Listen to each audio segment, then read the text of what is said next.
అధికార ప్రతినిధి విద్యాసాగర్ గారు నమస్తే అండి. గుడ్ ఈవినింగ్ బ్రహ్మనాయుడు గారు.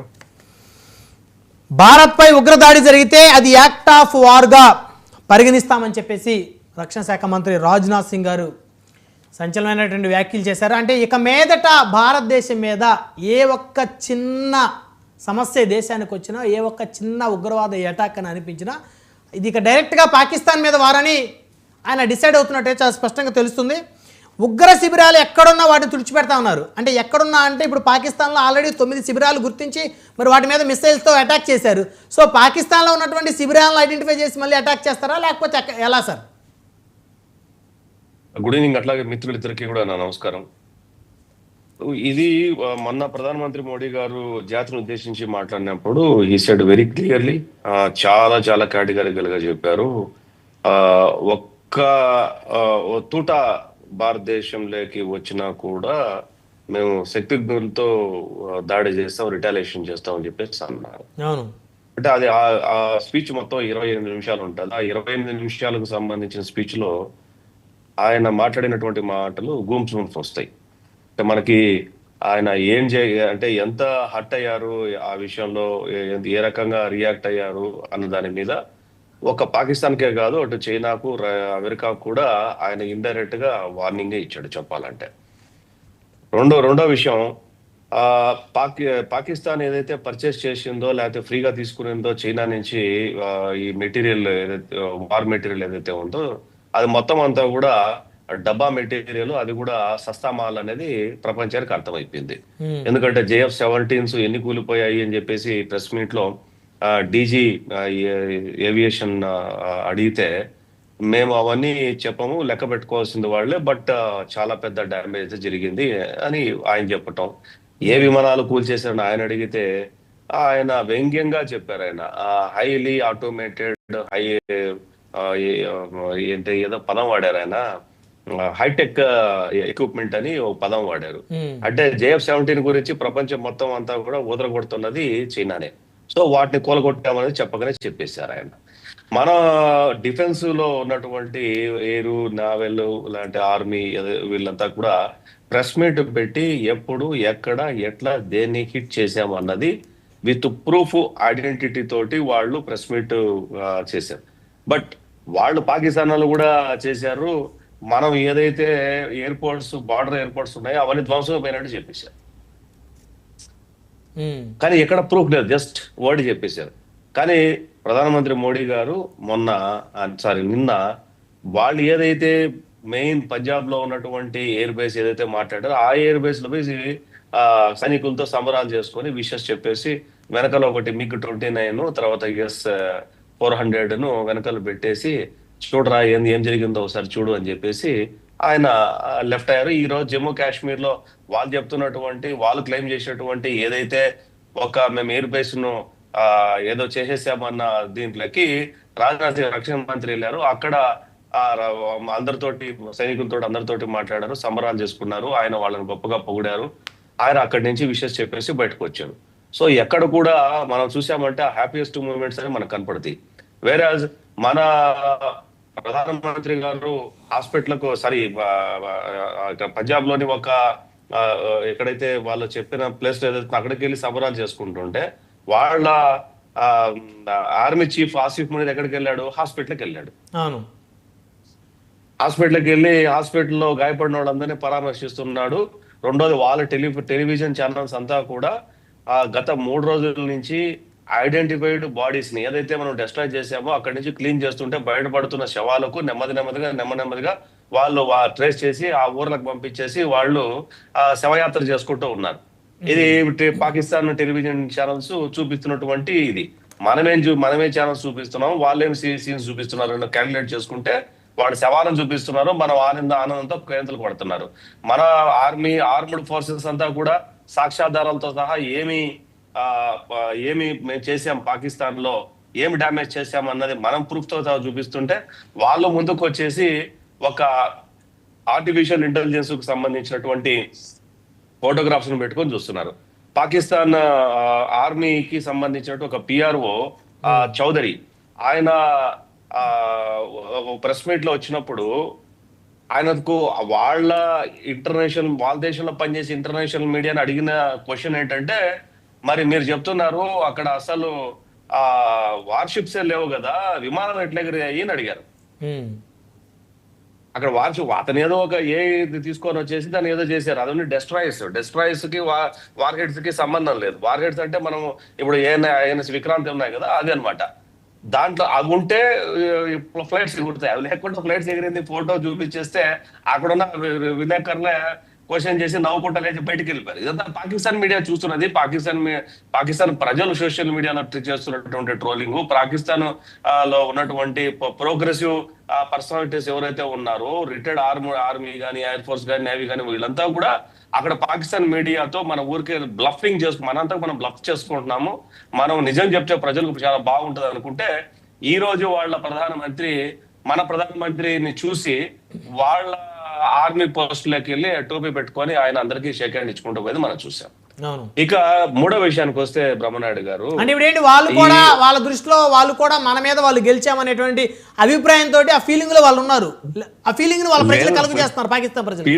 ఫీల్ కల్పించడానికి 20 కోట్ల పాకిస్తానీలు నమ్మించడానికి అక్కడ ఆడుతున్నటువంటి డ్రామాలు ఇవంతా కూడా.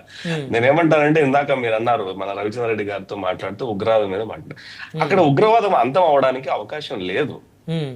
ఇప్పుడు రీసెంట్ గా వాళ్ళ ఫారెన్ అఫైర్స్ మినిస్టరు తర్వాత వాళ్ళ ప్రైమ్ మినిస్టర్ చెప్తుంది ఏంటంటే, పాకిస్తాన్ మెయిన్ స్ట్రీమ్ సైన్యానికి ఫోర్స్ కి ప్రాక్సీ మా మద్రాసాల్లో తయారైనటువంటి వాళ్ళు, అంటే సెకండ్ లైన్ సోల్జర్స్ అని he made a statement in national assembly in Pakistan.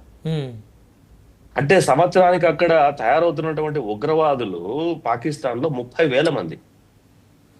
30,000 మంది అంటే 30,000 మంది ఇంటూ ఒక 30 సంవత్సరాలు లేదా 20 సంవత్సరాలు లెక్కేసుకుంటే 6 లక్షల నుంచి 9 లక్షల మంది ప్రాక్సీ సైన్యాన్ని తయారు చేశారు మద్రాసాలో. వాళ్ళు ఖురాన్ గారు చదివింది అక్కడ. ఖురాన్ చదివితే సంతోషమే, వాళ్ళు అక్కడ తీవ్రవాదం నేర్పించారు. అంటే ఇప్పుడు వాళ్ళు అక్కడ ఎందుకు దాని నుంచి బయటికి రాలేరు అంటే, ఆ ప్రాక్సీ సైన్యం దగ్గర కొన్ని లక్షలాది AK-47లు, రాకెట్ లాంచర్లు, వార్ సంబంధించినటువంటి ఎక్విప్మెంట్ ప్రతి ఒక్కడి దగ్గర ఉంది. ఈ రోజు కనుక వాళ్ళు ఈ ఉగ్రవాదం మీద వాళ్ళంతకు వాళ్లే ఉక్కుపాదం అనచాలి అనుకుంటే, ఆ సెకండ్ లేయర్ లో ఉన్నటువంటి ప్రాక్సీ సైన్యము వాళ్ళ సైన్యాన్ని చంపేస్తుంది. మొట్టమొదటిగా వాళ్ళ సైన్యాన్ని చంపుతుంది. అది వాళ్ళు పురినెక్కారు. వాళ్ళు పురినెక్కినట్టు వాళ్ళకి ఇప్పుడు అర్థమైంది వాళ్ళకి. అంటే వాళ్ళకి ఏం చేయాలో అంటే వాళ్ళు కూడా ఒకవేళ నిర్మూలించాలని అనుకున్నప్పటికీ కూడా ఉగ్రవాదాన్ని నిర్మూలించుకునే పరిస్థితులు లేరు వాళ్ళు. సాధ్యం కాదు. కానీ ఇక్కడ ఒక డౌట్ అందరికీ కూడా, విద్యాసాగర్ గారు, పాకిస్తాన్ లో ఉన్నటువంటి ఉగ్రవాదులకు పాకిస్తాన్ లో ఉన్న ఆర్మీయే ఆయుధాలు సరఫరా చేస్తుందని దాన్ని కాదంటారా? కాదన్నారే కాదండి, నేను ఉన్న విషయం చెప్తున్నా. ఇది స్టాటిస్టిక్స్ నేను ఇచ్చేది కాదు. యునైటెడ్ నేషన్స్ సెక్యూరిటీ కౌన్సిల్ చెప్పిన మాట. సంవత్సరానికి 30,000 మంది తీవ్రవాదులను ప్రొడ్యూస్ చేస్తుంది అంటే దానికి అర్థం ఏంటి? ఎవరిస్తున్నారు వాళ్ళకి ఆయుధాలు? శిక్షణ ఎవరిస్తున్నారు? క్యాంపులు ఎవరు పెడుతున్నారు? ఫుడ్ ఎవరు పెడుతున్నారు? వాళ్ళ డబ్బులు ఎవరు ఇస్తున్నారు? ఆర్మీ గవర్నమెంటే కదా, లేకపోతే ప్రభుత్వం ఆయుధాలు అందివ్వదు. ఆ ఆర్మీనే అందియాలి వాళ్ళకి. వాళ్ళే స్మగుల్డ్ చేయటం లేదు కదా, ఆర్మీనే ఇంపోర్ట్ చేసుకుంటుంది. Second line of the army is our students, మద్రాసా స్టూడెంట్స్ అని చెప్పేసి వాళ్ళ prime minister national parliament of the Pakistan లో ఇచ్చిన స్టేట్మెంట్ అది. అంటే దాన్ని బట్టి మనకి ఏమర్థం అవుతుంది? వాళ్ళు మత చదువుకుంటే ఇబ్బంది ఏమి లేదు, ఎవరికి వచ్చింది ఏముంటది, ఖురాన్ చదువుకుంటే తప్పేముంటది. వాళ్ళు ఖురాన్ చదివిస్తున్నటువంటి ముసుగులో తీవ్రవాదులు తయారు చేశారు, దాన్ని ప్రాక్సీ సైన్యంగా పెట్టారు. ఇప్పుడు వాళ్ళు కనుక ఏమాత్రం చేశారంటే, ఈ ప్రాక్సీ సైన్యం మొత్తం అంతా కూడా వాళ్ళ దగ్గర ఉన్న ఆయుధ సంపత్తి తోటి అక్కడున్న సైనికుల్ని, ఆసిఫ్ మునీర్ని, ప్రైమ్ మినిస్టర్ ని చంపేస్తుంది. ఎట్లయితే గాజాలో హమాస్ లాగా ఏ రకంగా షెల్టర్స్ గా వాడుకొని ఎవరైతే సామాన్య ప్రజానీకం ఎవరైతే ఉన్నారో వాళ్ళు హ్యూమన్ షెల్టర్లుగా వాడుకొని, హ్యూమన్ షెల్లుగా వాడుకొని ఏ రకంగా అయితే ప్రాక్సీగా యుద్ధం చేసిందో. ఒరిజినల్ పాకిస్తాన్ వేరు, ఒరిజినల్ పాకిస్తాన్కి అధ్యక్షుడు వేరు, ఒరిజినల్ పాలస్తీనాకు ఉన్నటువంటి భూభాగం వేరు, ఒరిజినల్ పాలస్తీనాకు ఉన్నటువంటి పరిపాలన వేరు, ఆ రూల్స్ వేరు. అక్కడ ఎలక్షన్ జరుగుతాయి. బట్ ఆ గాజా స్ట్రెచ్ ఏదైతే ఉందో, 60 x 20 కిలోమీటర్ స్ట్రెచ్ ఏదైతే ఉందో, అది ఇలాంటి వాళ్ళతోటి నిండిపోయింది. అలాంటి మీరు రీసెంట్ గా చూసింటారు ఇన్ ది మంత్ ఆఫ్ ఫిబ్రవరిలో హమాస్ నుంచి కొంతమంది లీడర్లు వచ్చి పాకిస్తాన్ ఆక్యుపైడ్ కాశ్మీర్ లో ఇక్కడ ఉన్న వాళ్ళకి శిక్షణ ఇచ్చిపోయారు ఈ ప్రాక్సీ సైన్యానికి. వాళ్ళని గుర్రాలతోటి వాళ్ళని పెద్ద ఏమంటారు పెద్ద బాజా భజంత్రులతోటి ఈ తీవ్రవాద సంస్థ నాయకులు చాలా మంది ఊరేగింపుగా తీసుకెళ్లి వాళ్ళ దగ్గర పబ్లిక్ స్పీచ్లు ఇప్పించారు. ఈ రోజు పాకిస్తాన్ పులి ఎక్కి స్వారీ నేను పులి మీద ఎక్కాను అని చెప్పి గొప్పగా చెప్పుకుంది 25 ఏళ్ల ముందు 30 ఏళ్ల క్రితం. ఈ రోజు ఆ పులిని దిగలేని పరిస్థితి. ఈ రోజు జయశంకర్ గారైనా లేకపోతే ప్రధానమంత్రి మోడీ గారైనా లేకపోతే అమిత్ షా గారైనా మీరు మూసేయాలి అని ఎందుకు పర్టికులర్ గా చెప్తున్నారు అంటే వాళ్ళు మూసే పరిస్థితుల్లో ఆ దేశంలో ఉన్న నాయకత్వం కానీ రాజకీయ పార్టీలు కానీ లేవు. ఆ దేశంలో ఉన్నటువంటి రాజకీయ నాయకులను చంపుతున్నది ఎవరు? బుట్టో చంపింది ఎవరు? ఇప్పుడున్న బుట్ట వాళ్ళ అమ్మని చంపింది ఎవరు? లేకపోతే ఇమ్రాన్ ఖాన్ ని జైలుకు పంపించింది ఎవరు? అంతకు ఉన్నటువంటి బెనజీర్ బుట్ట వాళ్ళ ఆయనను ఉరిదీసి చంపింది ఎవరు? అంతకుముందు ముషరాఫ్ ని జైలుకు పంపించి జైల్లో పెట్టించింది ఎవరు? అంటే ఇవన్నీ కూడా ఏంటంటే వాళ్ళు పులిని ఎక్కేశారండి. ఇప్పుడు మొన్న IMF లోన్ వచ్చింది. IMF లోన్ 9,000 కోట్లు 9,000 కోట్లు. ఆ డబ్బు మన విప్రో ప్రేమ్జీ మహనీయుడు ఈ దేశంలో ఎన్నో వేల లక్షల మందికి ఉద్యోగాలు కల్పన చేస్తున్నాడు. చారిటీ ఏమంటే ఎడం చేతితో బారేస్తాడు ఆ డబ్బు. విప్రో సంస్థ ప్రేమ్జీ ఈ దేశంలో ఏదైనా అవసరమైతే ఏమంటే మీరు సాయం చేయాలంటే ఎడం చేత్తో ఒక్కసారిగా అట్లా పడేసాడు డబ్బు. ఆ దేశం IMF కోసం అని చెప్పేసి ఇంకో చోటకి పోయి బిచ్చం ఎత్తుకునే పరిస్థితి ఎందుకు వచ్చింది అంటే ఈ ట్రైన్ అయినటువంటి ఉగ్రవాదులకి వాళ్ళకి నెల వాళ్ళకి ఇంత ఇయ్యాల. వాళ్ళు వీళ్ళ కోసమే తయారు చేసినటువంటి వ్యక్తులు. వాళ్ళు ఇకపోతే వాళ్ళు మీరు చూసారా ఒక ఈ యుద్ధం గెలిచేసామని చెప్పేసి లాహోర్ లో గాని కరాచీలో గాని అబోటాబాద్ లో గాని రావుల్పిండిలో గాని ఇస్లామాబాద్ లో గాని ఇక్కడంతా రోడ్ల మీద రాకెట్ లాంచర్లు తీసుకొని బహిరంగంగా తిరుగుతున్నారే. అవును, 2 రోజుల క్రితం